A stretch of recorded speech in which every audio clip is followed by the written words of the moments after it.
Go now, Olivia. Okay. Hello, everybody. Welcome to this evening's workshop. My name is Olivia Jones, and I'm a Clean Coast Officer with Antashka's Development. Clean Coast Development Officer with Antashka's Clean Coast Programme. So we thought it was important, to reach out to our Clean Coast groups and heighten, raise awareness on the Marine Protected Area Network public consultation that's currently taking place, and to ask them to have their say and input their information. So that's what tonight's talk is about. So we're encouraging you to partake. So I suppose tonight I'm just going to give you a little bit of background on the Marine Protected Area, what we have to date and why it's important. And then we're going to run through each question and tease it out a little bit for you. So obviously the questions are quite subjective, and you may have your own views on how they're phrased and what they mean to you. So, our interpretation may be slightly different to yours. So, our viewpoints are our own as well, and you may differ on our viewpoints, and that's totally fair, and we'd be delighted to hear some of your views. So as we go along, please enter any comments or questions you have into the chat box, and then at the end we'll have an open dialogue where we'll discuss what's being brought up into the chat. So just to get started there, so the public consultation on expert advisory group report entitling Expanding Ireland's Marine Protected Area Network.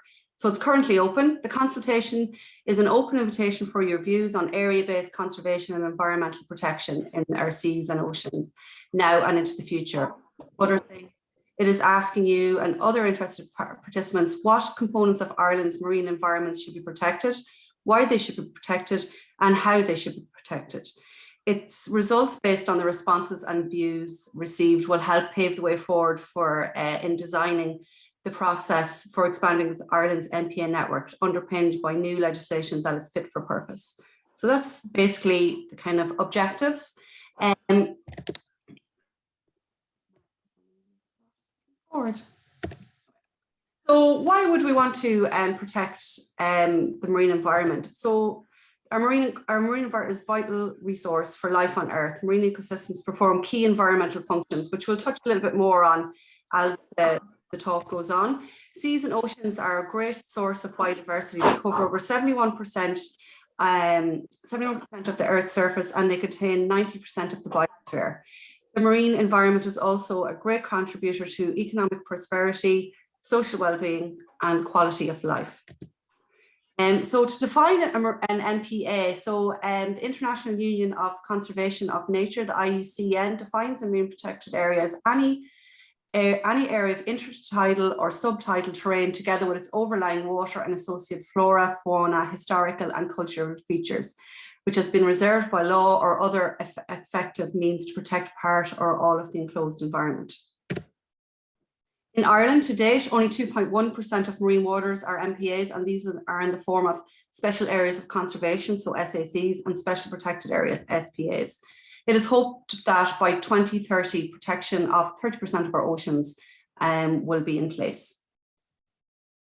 So the main objectives for MPA, so the primary objective is conserving biodiversity, and that's focusing on the protection and recovery of threatened and declining species or habitats, important and ecologically significant species or habitats, feature representative of range of features present in Irish waters, areas of high biodiversity, naturalness and sensitivity, areas contributing to maintenance of ecosystem functioning, services including carbon sequestration, areas with significant biocultural biodiversity.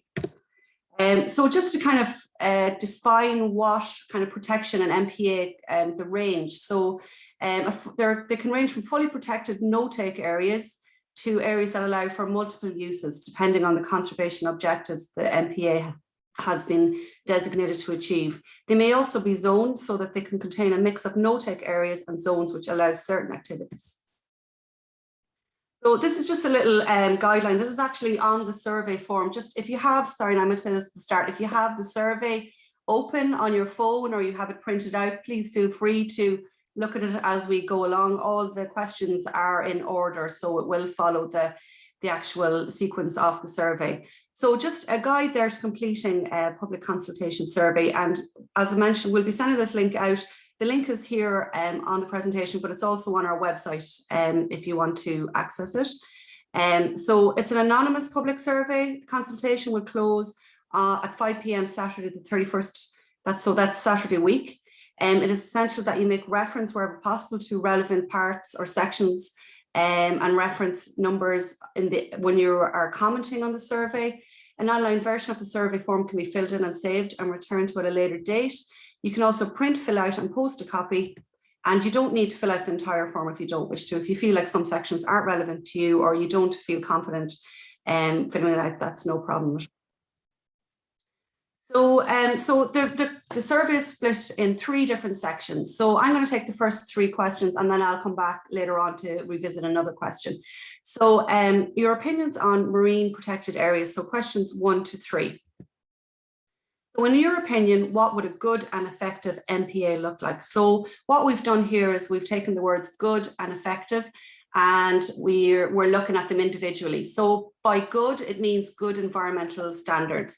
So the Marine Strategy Framework Directive has given 16 what a good environmental standard marine park would look like, or marine area would look like, habitat. So the biodiversity is maintained, non-Indigenous species do not adversely alter the ecosystem. The population of commercial fish species is healthy. Elements of food webs ensure long-term and abundance and reproduction. Eutrophication is minimized. The seafloor integrity ensures functioning of the ecosystem. Permanent alteration of hydrographical conditions do not adversely affect the ecosystem. So hydrographical there would talk about the water, whether it has a high salt content, chemical composure, nutrients, that kind of thing, how the water is made up, what it's made up of. Concentration of contaminants give no effects. Contaminants in seafood are below safe levels and marine litter does not cause harm. An introduction of energy, including underwater noise, does not adversely affect the ecosystem. So I said actually it was 11, not 16. So then on to the effective side of what an MPA would look like. And that we're interpreting that as how productive the ecosystem is. So, and that would relate to marine ecosystem services. So there are 3 different types of services that ecosystems produce. So provisioning services, these are kind of provide tangible, harvestable goods such as fish, shellfish, seaweed for food, algae, minerals and health products. Regulating services, so their benefits the ecosystems play in regulating our environment, coastal protection, so preventive erosion, water for purification and carbon storage. And then cultural services, there are many non-material benefits derived from nature, such as recreation, beauty, spiritual, intellectual and cultural benefits. So do you agree or disagree with the proposed so that was question 1. So question 2, do you agree or disagree with the proposed operational definition for MPAs in Ireland below? So the report puts forward this as a definition: a geographically defined area of marine character or influence which is protected through legal means for the purpose of conservation of specified species, habitats and ecosystems and their associated ecosystem services and cultural values, and managed with the intention of achieving stated objectives over a long term. So personally, I think the influence aspect, so the marine influence, is a little ambiguous because coastal habitats such as dunes and those kind of areas that aren't submerged are of a marine influence. So that leaves it open, geographically, how far does the MPA reach? So whereas the IUCN defines the area as intertidal or subtidal terrain. So, it's a lot more defined, I find. And also they do take into account in the IUCN cultural features and historical features. So if we were to take other effective areas, area-based conservation measures, which might look at wrecks, shipwrecks, or areas that aren't kind of biological as a protected area, then that would include that as well. So it's just something to think about when you are, you may have other ideas of something else might stand out to you there in this definition that you think is a little ambiguous or not clearly defined. So they're just my ideas, but feel free if you have something to add there, I'll be delighted to hear it. So would you change, add or delete it? So moving on then to section 2. So I'm going to hand you over to Richard. He's going to talk a little bit about what Ireland's MPA network should include. So, and he's going to take questions 4 to 11. So I'm going to stop sharing my screen and hand you over to Richard.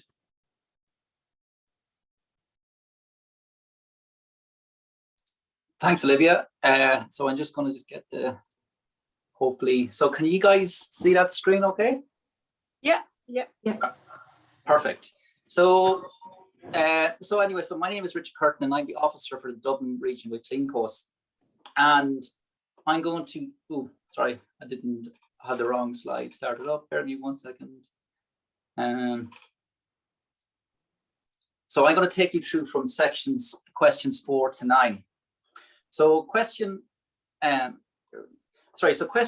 so the expert group recommends the inclusion of the existing legally protected marine sites, for example, reserves, special areas of conservation, special protected areas for birds, as part of future networks of MPAs in Ireland. Do you agree or disagree with this recommendation?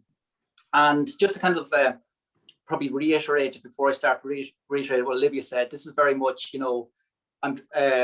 my opinion of the report, or kind of from reading the report and trying to obviously to be objective as possible, but obviously we all have our own biases and that, so just to take that into consideration. So currently protection is primarily achieved through designations of area-based special protection areas, SPAs for birds and their habitats, and special areas of conservation, SACs, for other species and habitats. So together the SPAs and SACs form the Natura 2000 network. Through the Birds and Habitats Directive, Ireland already has a network of marine areas that are protected for conservation of species or habitats. And MPAs are not isolated from the wider environment, and the interplay between the different EU laws and policies and connections with land-based activities are key to success of MPAs. So like the report kind of like highlights some of the existing kind of legislation, and kind of like points to that can be actually the foundations of future MPAs when they're extended out. And so, but also highlights some of the weaknesses within some of the existing kind of directives and environmental protection. So in principle, these directives provide a coherent approach to protection of seabirds, turtles and marine mammals. But in practice, their ability to protect marine fish, invertebrates, and a number of marine habitats is less coherent. So it talks about species like the Atlantic salmon are only protected within the confines of their freshwater and estuaries, SACs. Yet obviously the Atlantic salmon from spawning ground to adulthood, it can undertake a migration of up to 1,000 kilometers. And then at present, protected areas are only afforded legal protection in Ireland within the framework of the Habitats and Birds Directive or the Wildlife Act. So these instruments may not fully be capable of providing the type of protection needed for other important threatened or declining species and habitats in the future. So the report goes on to say, for this reason, the report stated that legislation would be required around MPAs. So national parks in Ireland have no legal backing except for Killarney National Park, though the majority of them are within kind of national parks are actually within state-owned land. Currently, there's 6 national parks in Ireland, and none of the national parks have kind of any coastal or marine features, but there is a kind of a push to have the 7th national park being a marine-based national park. And, you know, the Wildlife Act, as amended, also is limited for providing designation on land and in the foreshore. So none of the designation provided for in the legislation can apply to areas beyond the 12 nautical miles. And under the Habitats Directive, habitats such as estuaries or shallow inlets and bays, which are defined by their plants and invertebrate communities, are often used as important foraging ground for nurseries and fish species. So the report kind of talks about one example given sea bass down in Cork Harbour, which lies within the Cork Harbour SAC. While the protection of sea bass is not within the kind of SAC designation, it obviously indirectly benefits from the good status of the supporting habitats. So you can see how there's cross-pollination or cross-protection for existing designations. Area-based extensions to some of the existing SACs and SPA boundaries may protect species future. So such extensions may offer some protection for widely roaming pelagic species, as well as many display spatially restricted movements during their life stages. So pelagic, there was I come from an environmental policy background, so I'm not a marine scientist, so there was a lot of certain terms that I wasn't too sure, but pelagic means is like occurring or living frequently in the open ocean. And the report goes on to give the example of the juvenile blue sharks as well. So during the summer months in the southwest coast of Ireland, they're a major foraging area for juvenile female blue sharks, with many sharks spending periods of months residing in the Celtic Sea. So you can see how the existing SSC and SPA network could actually leak into an extended out MPA network. So question 5, moving on to the next question, it asks, if you don't fully agree with the recommendations, please tell us why, and please enter information in below box. So one of the kind of arguments possibly against it is the local communities might argue that existing legal protection marine sites, if they were included in marine protected areas, might directly affect their livelihoods in a negative way. So there is kind of concerns about no take zones. So if you look at the map here, which is within the report, a lot of the coastal special areas of conservation, they're obviously in traditional fishing grounds as well, which are close to the coast. And obviously there is that concern that some of the MPAs will result in no take zones as well. And obviously there has to be probably highlighted within the kind of report as well. It does talk about kind of obviously different fishing activities and the impacts different fishing activities could have as well, and how different fish communities are able to respond to MPAs or the implications of MPAs and that. So question 6. So question 6, part 1. So part 1 of the MPA report considers why we should have more area-based protection of marine environment in Ireland, and where there are important gaps or opportunities for improvement. So then, based on the analysis and details presented in the report, are there any animal species or plants or habitat types that you think must be given greater improved protection through legal designation of new MPAs? If so, please specify these animals, species, plants, or habitat types in below box. So within the report, it talks about the Asperger Convention as well. And obviously, if you're not familiar, the Asperger Convention is a regional agreement which coordinates environmental protection in the Northeast Atlantic. So there's up to 15 countries that are signed up to it, and Ireland is a member. And within the report, it highlights basically the OSPAR lists threatened or declining species and habitats that are occurring in Ireland's maritime area. But these are particular species that are not actually listed or protected under the EU Birds or Habitats Directive. And by looking at the table, you can see very familiar species like the European eel. There's the angel shark, or kind of dog whelks, so species that we possibly would be somewhat familiar with. But obviously, you can see other species as well. Like it talks about the basking shark, and the basking shark is has kind of come to prevalence quite recently, and there is kind of a push to get legal protection for basking sharks. And Jennifer Whitmore of the SOCDEMS currently has a bill going forward to protect them. So you can see that, in the absence of legal protection around MPAs, there is kind of push to get certain species protected. But so for the answer to question, there's numerous different species that are currently not protected that the report highlights that could be submitted within it. So also within the European Environmental Agency has stated that habitats such as sandbanks below 20 meters are soft bottom habitats, and their associated flora and fauna afford little protection under the directive. and thus excludes significant aspects of marine ecosystems from formal protection schemes. So you can see it again, the European Environmental Agency highlighting some of the kind of gaps in current existing legislation and protection of certain species. And when you look at the Habitats Directive as well, so the report talks about seabirds, and they often lack area-based protection at sea. So this is especially the case for pelagic seabirds. So for example, like to talk about the European storm petrel, which up to 70%, only 7% of its at-sea distribution is protected by current protected areas. Most MPAs, most SPAs in relation to seabirds are extensions of the kind of coastline surrounding their nesting colonies. So there's the storm petrel. And then there's obviously another example would be the Atlantic puffin. Only 20% of its sea distribution is protected by marine protected areas.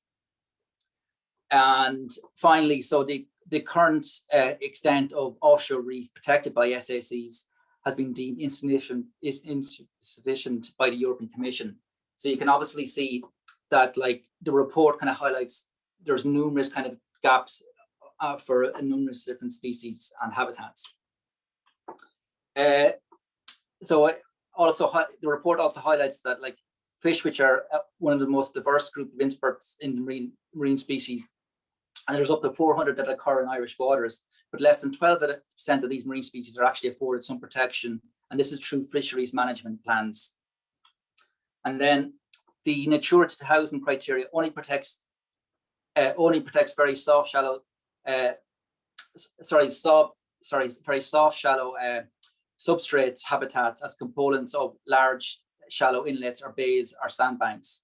So soft substrates in the continental shelf with water, they comprise a vast area of Ireland's marine territory, and these currently none is afforded protection.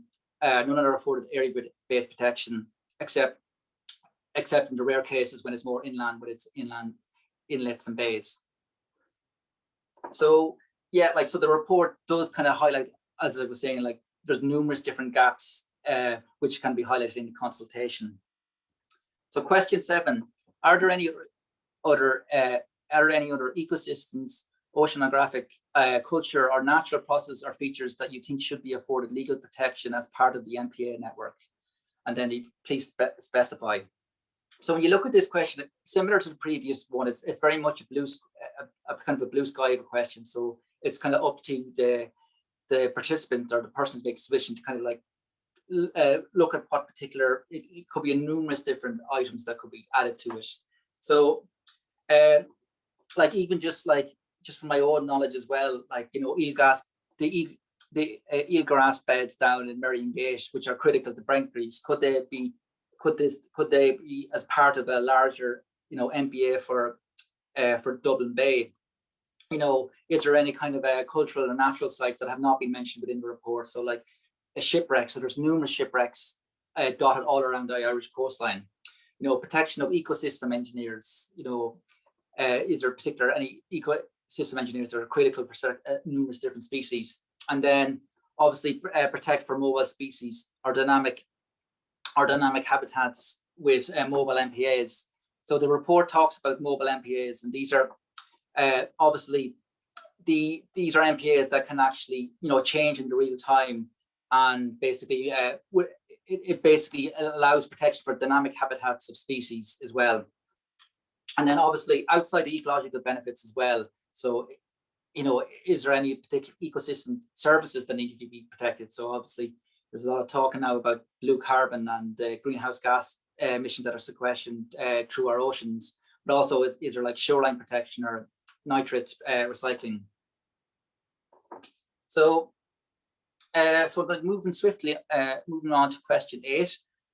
As part of the consideration of various types of area-based protection in the sea and other approaches to conservation, see section 116 and 117 of MPA report, the author describes additional types of managed sites that are not really designed with nature conservation in mind, but can still contribute to marine biodiversity and a long-term area-based conservation.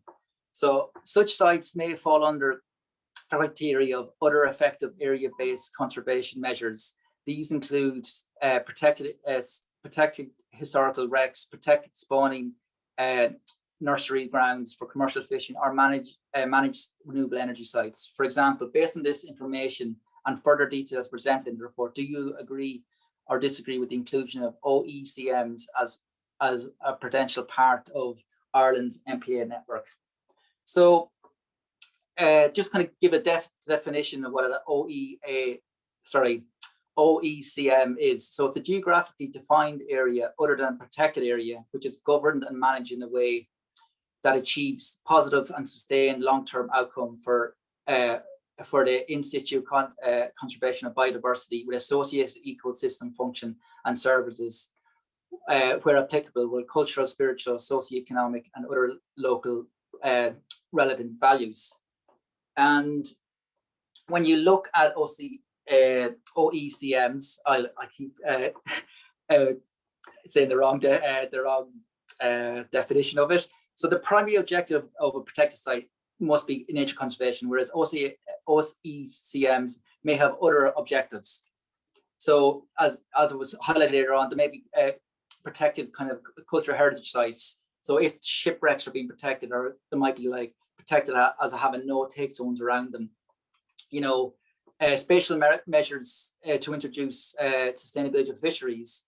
So like if there's particular fishery nurseries that are being protected, like what is the spin-off, positive spin-off results for other kind of local marine biodiversity. And then areas managed for renewable energy as well. So obviously, the report talks about it. Obviously with Ireland, there's a kind of a big untapped potential of renewable energy, especially wind energy and offshore wind energy, and it's going to play a kind of a critical part in decarbonising our energy grid. But like the report highlighted, you know, in areas of the Nordic countries where wind turbines have been used, where there has been kind of like reef communities and foraging opportunities for fish and seals around these particular infrastructure projects. And also, there's also within these OECMs, there's also an opportunity to incorporate conservation objective measures. So like when these, like let's just take the example of wind projects, when they're being developed, like can, you know, I know probably the top priority might be to harnessing of wind energy, but like can there be measures inserted within these particular projects that have a positive impact on local marine biodiversity? And then in relation to marine protected areas, the report highlighted that the actual term marine protected area had like exclusionary connotations, and some of the stakeholders find it quite jarring in that. So it is quite interesting that maybe OECMs might be more applicable, or might be something that's more palatable to kind of some stakeholders in that. And also the other kind of particular project as well, when they talk about ECMs, with like there's big talk about, you know, can, you know, even with artificial seawalls and coastal kind of infrastructure, can there be enhanced biodiversity integrated within that as well? So the definition, or within the actual report, I'm going to just it talks about, and I'm going to just read out, this is the direct quote. So OECMs are complementary to MPAs and can be attributed to coherent and connectivity of the overall network, despite the fact that the long-term nature conservation is not their primary objective. There is scope to incorporate conservation objectives and measures into OECM's management plans, and in doing so contribute to overall biodiversity protection. So you can see that the report kind of highlights the positive impacts that they can play in it. And it's also, as it was saying earlier on, it's a way of mainstreaming biodiversity into other coastal and marine uses. And so the wider recognition of OECMs should help to make marine area conservation management more equitable, as they're managed by and for the benefit of diverse state of actors. So looking at OECMs, they actually have quite there have been used more so in the global south in kind of like areas of the kind of like protection of the Amazon and in reefs and mangroves and stuff like that. So they have been kind of heavily used in other regions. And they may also have sites managed for conservation that may not have official protected sites. So these can be other benefits of having these particular OECMs. And obviously Ireland's expanded network of marine protected areas. So the report, sorry, that point is incorrect there. Apologies, I'll just ignore that. And sorry, so this is the full quote actually within the report again. So Ireland's this is one of the recommendations around OECM. So Ireland's expanded network of MPAs should include existing and new Natura 2000 and Ramsar conventions and newly designated MPAs with conservation as their primary objective, and OECMs that meet criteria of appropriate designation and inclusion. So you can see that the report has a caveat within them that once they meet their appropriate designation and inclusion. So the report asks, like, if you don't fully agree with the inclusion of OECMs in an expanded MPA network, please tell us why. So just looking at online, there was kind of like concerns about OECMs, which contain infrastructures like wind farms are inherently artificial and may have a negative impact on other seabirds. So they might have a positive impact on some marine life or some species, but they might have a negative impact on other species, and it actually can be used as a stepping stone for invasive species. So it also highlights that, like, you know, careful decisions, and it should be on a case-by-case basis when consideration of how these can play a part in the MPA network objectives. And then obviously there might be concerns that OECMs might play we might get a watered down version of MPAs. So you can highlight some of the concerns within it. Okay, so that's me finished. So I'm going to hand you back over to Anya. And I'm going to stop sharing now. Awesome, thanks so much, Richard. Perfect, I'll just start sharing my screen.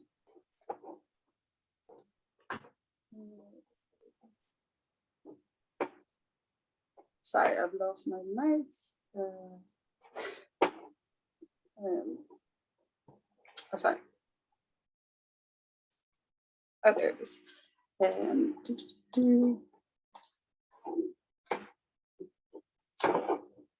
Perfect, and I'll just start.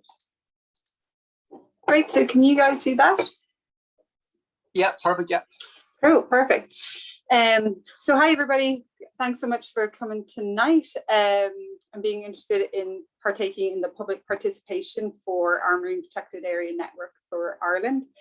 So thanks so much to Olivia. So Olivia kind of defined what marine protected areas are, or what the report says, and what your kind of, you know, your ideas of that could be.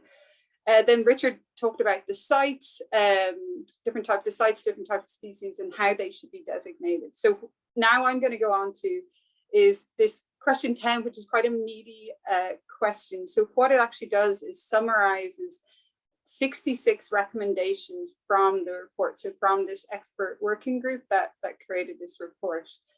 So unfortunately today we don't have time to talk about those 66 recommendations, but what I'll do is actually I'll highlight these 14 key principles from these 16 recommendations. And so then the question for this, or question 10, is and examine the basis and the process for expanding Ireland's network for MPAs. In this section of the report, the expert group makes a series of these recommendations, and then so the actual question is just asking, do you agree or disagree with the recommended principles for the process of the Marine Protected Area Network expansion? Cool. So what I'll go on to is I'll go slowly kind of through these next kind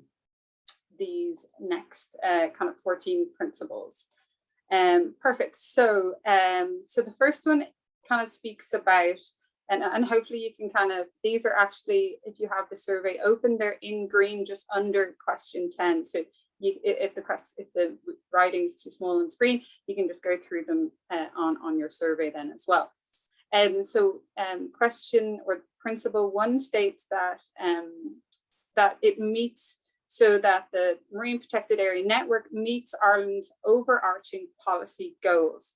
So, so it meets Ireland's commitments to the Marine Strategy Framework Directive, the Asperger Convention, and the UN Sustainable Development Goals. So it means that by creating this network, that all of those are met. So number 2 then, the principle talks about protecting an agreed suite of species, habitat, ecosystem services and processes, and biocultural features then as well. So that's what key principle 2 says. Number 3 then talks about that the MPA site objectives may also focus on the prevention of impacts from specified pressures such as artificial light or noise or buffering against the effect of climate change. So that principle is kind of just talking there about that there should be marine protected areas that exclude those pressures, so that there would be specific sites in our network that we create that avoid light pollution or noise or the effects of climate change. So really important as well. So then number 4 states that the network, that the Marine Player Network, all the sites have conservation as their primary objective. So number 5 then, so additional benefits of the marine protected area may include opportunities for research, environmental education, and to create socio-economic added value. So number 6 state that the network should use a systematic conservation planning approach, and we'll go through that at a later stage. Number 7, in designing the network, consideration should be given to interactions with networks designated by other states in the same marine region. So that means that our marine network should work in combination with other marine networks that come into interaction with our marine network then. So number 8, so stakeholder engagement is a huge part of this report, and it's consistently stated throughout that stakeholders need to be engaged at every part of the creation of this network, the management, the planning, for it to be successful. So this key principle is just stating that stakeholder engagement has to be early and it has to be sustained throughout the whole process. So number 9 says that management measures should be established as appropriate for each marine protected area. So by that, it just means that each marine protected area that is created, that it has its own unique management measures, that there's not an overarching management scheme for all of our sites, instead that they're very specific for that specific site, and that they're adapted throughout the whole process. So as pressures on that marine protected area changes, as that main marine protected area changes, that the management measures change along with it. So number 10 then says that the management measures should be established as part of the designation process. So right at the start, when we're starting to designate these sites, that management, that the way and in the manner of that we're gonna manage that site is right in there in the designation process. So we know it from the get-go. So number 11 then, the management of MPAs should be based on the best available evidence and on the precautionary principles. So by that, it means that sites, that marine protected areas should be strategically placed with the best available evidence, and then and using the precautionary approach. So the precautionary principle kind of states that where there isn't the kind of available scientific evidence to state that this is an issue, that the precautionary approach is taken, that it is seen as a potential stress or impact on that site, and that pressure is mitigated. Until then, we get the scientific data in place. So then number 12 is that monitoring that informs periodic reviews, adaptations of designations and management measures. So it's just that as the sites are being, as they're being implemented, then there needs to be monitoring happening throughout the whole process for us to know that the marine protected area, how the marine protected area is doing, and whether there needs to be changes to the way that we manage those sites then.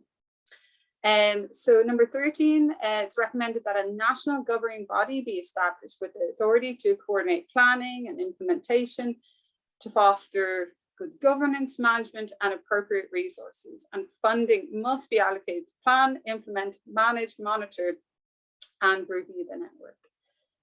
So that's hugely important. A national coordinating body is needed. Well, this is what the report is saying, that it is needed to have a successful network.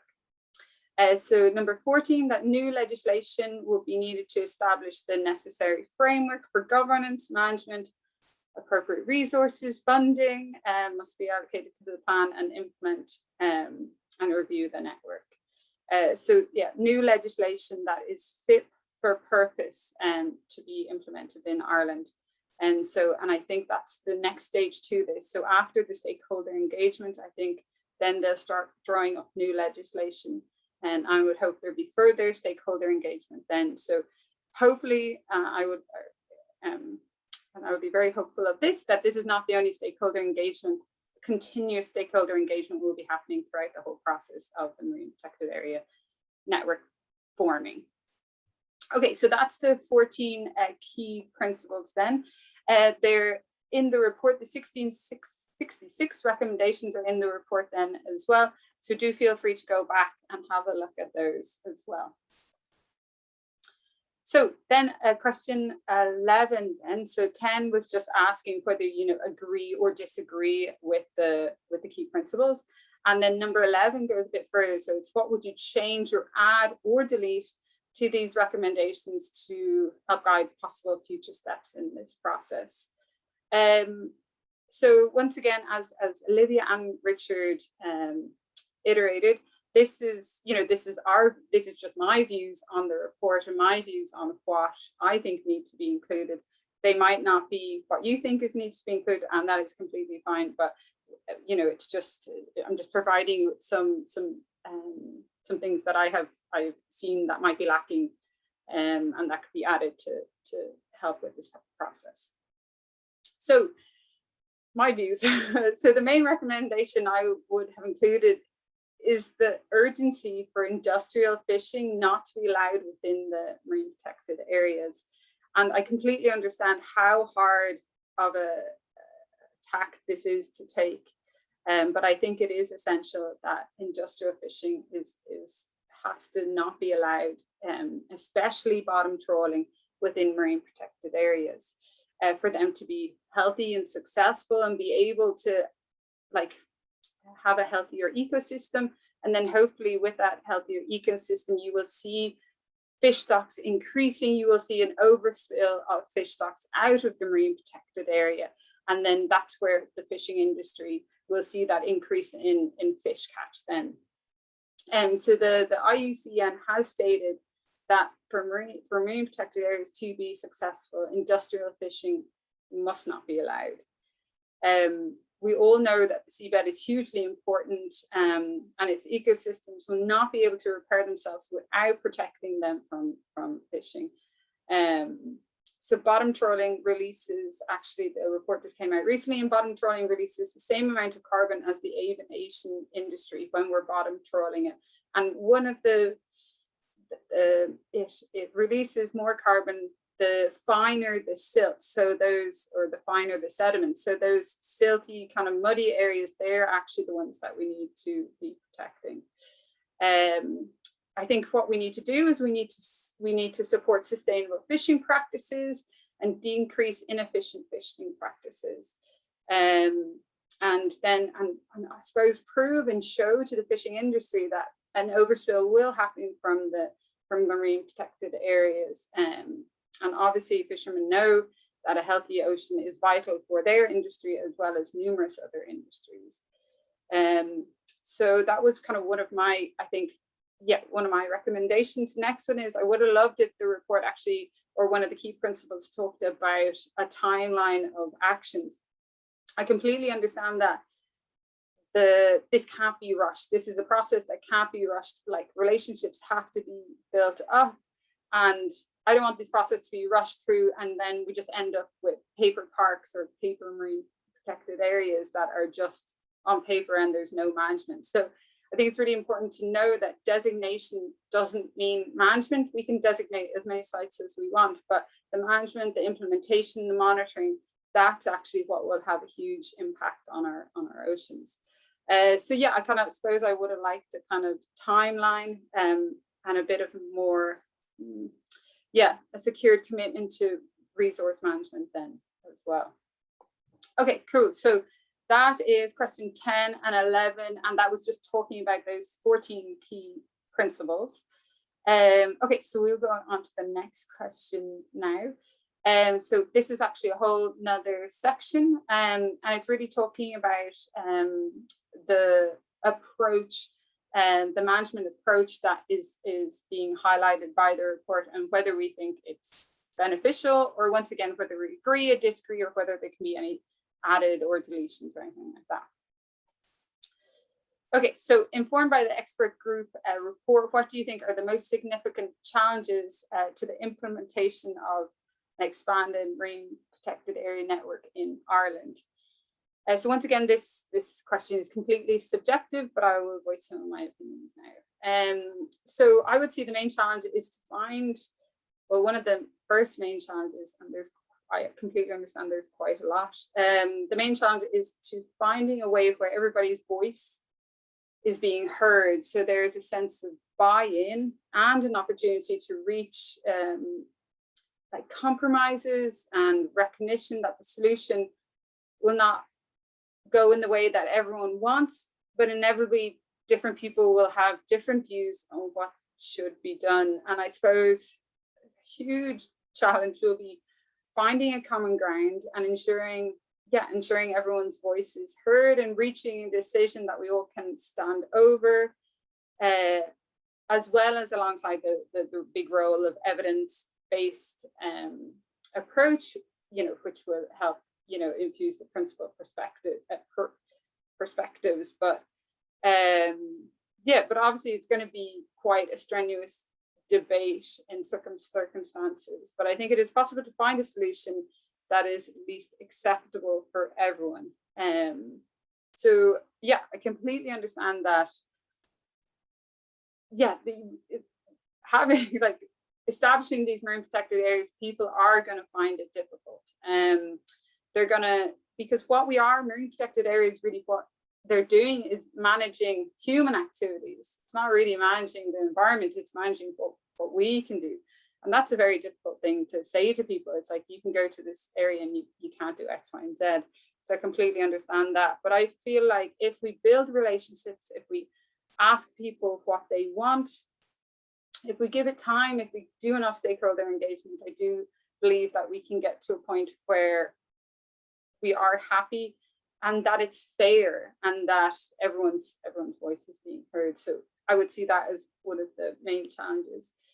And then one of the main issues identified throughout the report is sufficient resource funding availability and financial funding as well. So this marine protected area network is going to need a huge amount of resourcing. There's going to be significant costs with governance, with local management arrangements, with data collection, with stewardship, with enforcement, with cycles of monitoring and review, and also communication and outreach.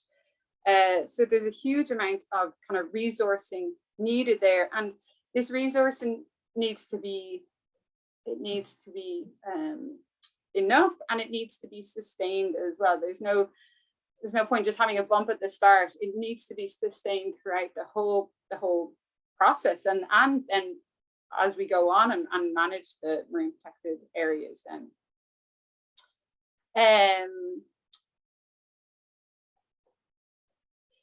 And so then just one or two of the other challenges I just want to talk about quickly is ensuring that we have enough time. I kind of mentioned this already, but ensuring that we have enough time, that this process is done right and that it's not rushed through. yeah, and I completely understand that there will be huge, challenges regarding the fishing industry and ensuring that they get on board. But there's a lot of successful marine protected areas, some in the UK that have been very, very successful, and they've got the fishermen on side and they've seen the benefits.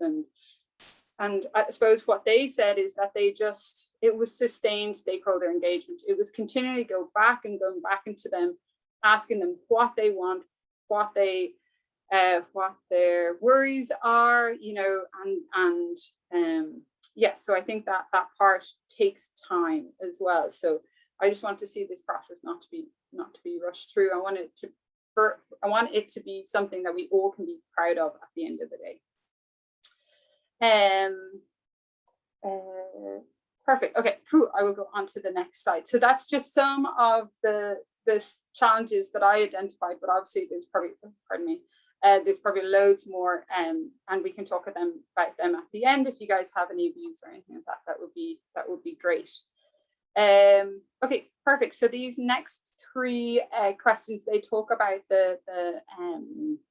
the strategy for management.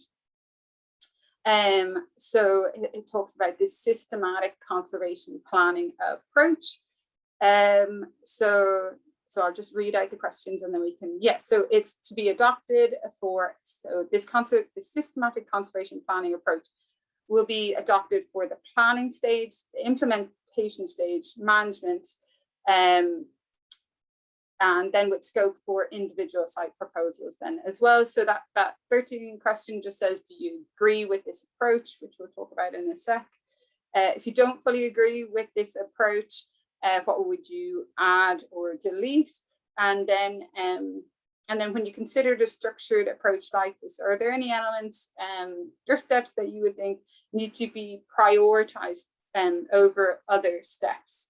So when we go through the approach now, you might think, oh, that section is hugely important, that needs to be prioritized. Okay, so cool. If you keep those three questions in mind, if you agree or disagree, what would you add or delete? And then, any prioritized. But you should have it, if you have the survey open, then you'll have those as well. Okay, cool. So this is the diagram. It gives an overview of the proposed systematic conservation planning process. As I said, for planning, establishing and managing an expanded marine protected area network that meets the overarching policy goals, that protects an agreed suite of species, habitats, ecosystem services, and biocultural features. So the color coding here describes the level of stakeholder engagement. The green boxes define steps that will be jointly undertaken with stakeholders together, while the blue boxes are led by the responsible authority, but with the input from stakeholders. So there is stakeholder engagement at every part. So in addition to the systematic conservation planning approach, which aims to identify the best possible network of sites to achieve the agreed overall objectives. So by that, it means that the sites be strategically placed. And by that, I kind of mean that we are putting sites down that will give us the most impact and have the most value for money, that we're putting them in the right places. But then also sites can also be proposed by local groups for individual site-based reasons. So that means coastal communities can actually identify sites that are for whatever reasons in their locality, and they might not be the most strategic placement of an MPA, but it gives kind of buy-in of the local communities in the site selection. So then the management measures should be established as part of the designation process. As I mentioned before, that management for MPAs should be based on the best available evidence and the precautionary principle with stakeholder engagement. So that's all within the principles that we stated already. There should also be carefully designated monitoring, which should be used to assess the efficacy of the network and inform periodic reviews and adaptations of designations. So this is the scheme that the report has suggested to be used for the management style of our marine protected area network. You can see that it feeds kind of completely back into itself, that there's a planning, site selection, implementation, and then there's the review, the periodic reviews that occur, that feed back into the planning, site selection, and so forth and so on. And as I said before, just with stakeholder engagement at every step. Okay, so just to conclude, so we've gone through the questions 10 to 15. The first two were on the 14 principal findings, and then we went on to discuss the challenges to the network, and then we finished off just with the systematic approach. Obviously, if you want any more further information, it's all in the report, but we'll have a question and answer section at the end. So what I will do is I'll stop sharing now and hand you over to Olivia just to do the final few questions.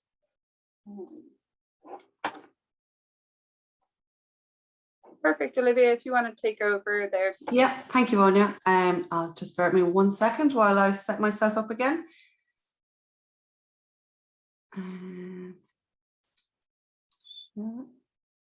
Okay.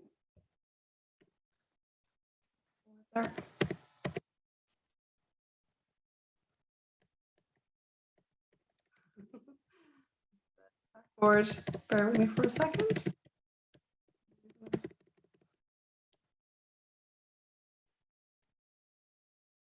Added this bit out for the video, I think.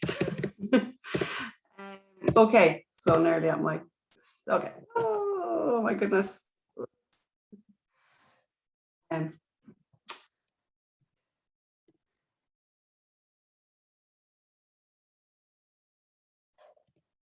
Now, okay, there we are. Okay, so I'm touching base again on stakeholder involvement. So question 16 kind of touches on stakeholder involvement.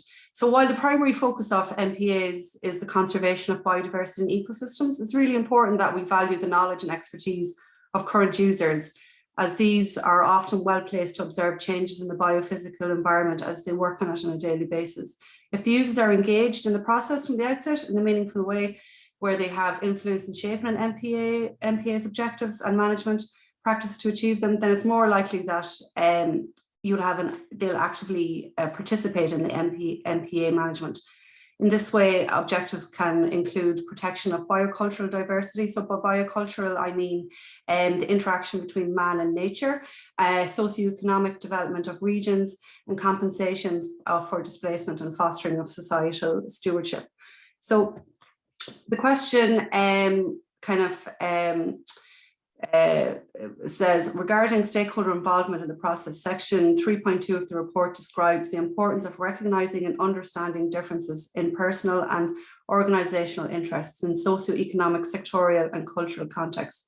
For example, it also examines how stakeholders and the public participation in MPA can be fostered. So it's asking you to agree or disagree with the general guidelines they have set out for successful stakeholder participation in the report. So I'll go through them really briefly. I won't go through each one. I'll kind of just give you an overall synopsis. They're actually in the survey as well. All of these 14 questions or 13 questions are in the survey, but I'll just go through it here. So the main aim is to engage all stakeholders, inform them of the process, rules, roles and responsibility of those involved. So sorry, Olivia, just sorry to interrupt. I don't know if it's the same for everybody, but my screen is just showing the previous. I don't know, Richard, if that's the same for yourself. I see the blue box with all the different. Oh yeah, that's the page I'm on at the moment. Oh, pardon me. Okay, sorry. Yeah, perfect. No problem. So just to start again there. So so one of the main guidelines is to engage all stakeholders from the start and throughout the process. So just to reiterate what Anya was saying there, it's so important that it's not just at the consultation, process, during the consultation process that they're talking to stakeholders, that it's right throughout and past the planning and into the monitoring, that stakeholders are included in the process of designation and when it's actually designated. Inform them of the process, rules, roles and responsibility of all those involved in planning, provide current and relative scientific knowledge, scientific data, knowledge, local knowledge and spatial data, anticipate any conflict of interest that might be rise up amongst shareholders, and there will be, because there are winners and losers in this game, unfortunately. You know, they say that the top 3 industries to be impacted are fishing, aquaculture and tourism, with fishing being the most impacted, and unfortunately smaller fishing fleets being the most negatively impacted. So these people need to be engaged. There needs to be something put in place, you know, to soften the blow or to help them diversify. Larger fleets can travel further, you know, out past the MPAs. So these things, if we want it to be successful and to have people on board and to stop any delays, you know, everybody needs to be engaged and got on board. Also, aside from conflict of interest, it needs to anticipate media attention, emotional, moral and value-based responses from stakeholders. You know, so people are very passionate about their coastal areas. They may feel threatened with the thought of an MPA and what does that mean for them. So everything needs to be really clearly communicated about the ins and outs of what the MPA means, and to hear everyone's voice, no matter how small it is, you know, to make sure everyone's on board once again, and make use of existing organised structures and networks such as National Marine Planning Framework and CLAMS, which are the Coordinated Local Aquaculture Management Systems. So there are loads of different networks already in place that are doing work, you know, within kind of protected and monitoring and protecting within their actual sectors. So to actually tap into those.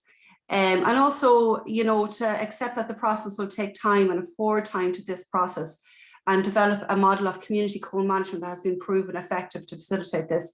So that's really important, that, you know, there is a sense of co-management and stewardship within the local community, but it's not actually governed by the community, that remains with the state. So the weight isn't on the local community, but there is a sense of ownership there at the same time. So, and to address any potential power imbalances. So like I mentioned, it will be, unfortunately, at the outset, anyways, it will be winners and losers, but they do say within the first 5 years, there will be benefits, even though the first few years will cost, there will be dividends to be met and benefits for all, with increase in species and overspill, as mentioned previously. Acknowledge that MPA development is not merely a factual process, but involves emotional and moral, like I mentioned. So that's just kind of a synopsis of the guidelines of stakeholder participation. Now, I suppose looking at it, I can't really, I think it's covered everything, to be honest. I can't add anything in there myself, but just to reiterate that, you know, with stakeholder, you know, it's crucial that it takes place. Although carefully planned stakeholder engagement process does not guarantee success, public support or societal stewardship. Failing to do so is most likely to lead to conflicts and delay. And the key message that the report gives us is that understanding local relationships with the biophysical environment and providing space to articulate people's sense of belonging to place can help to establish legitimacy in the conservation process.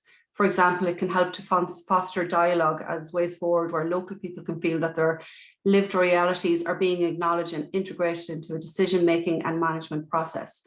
And just to give you a little kind of update on what has been going on in terms of stakeholder engagement with this MPA process, the advisory group has gathered and facilitated the sharing of knowledge and perspectives on MPAs from more than 100 key societal, community, business and sectorial stakeholders. The process involved 2 consultative approaches on online questionnaire and online focus groups. The information gathered by the advisory group through both consultative approaches informs consideration, analysis and the final report. So the information has been that they have gotten to date has been added to the report also. So you know, we'd love to hear if you've any thoughts or ideas on the questions, or if you've differed in, you know, you differ in your approach answering them, or you've taken a different view to what we've said here tonight. And we'd love to hear a little bit more from you. So we're going to offer it up to the floor there for any opinions. Thanks so much.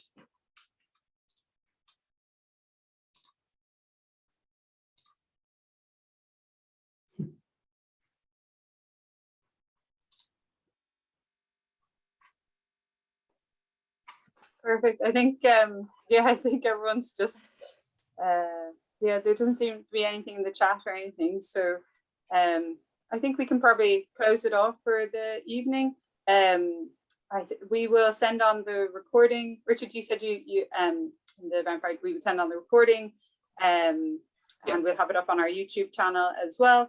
And yeah, if everyone could participate in the public participation, we only have till next week. So yeah, if you could get your submissions in, that would be fantastic. But thanks so much for coming tonight. Thanks so much, Olivia and Richard, for all your time this evening. Yeah, perfect. Thanks so much.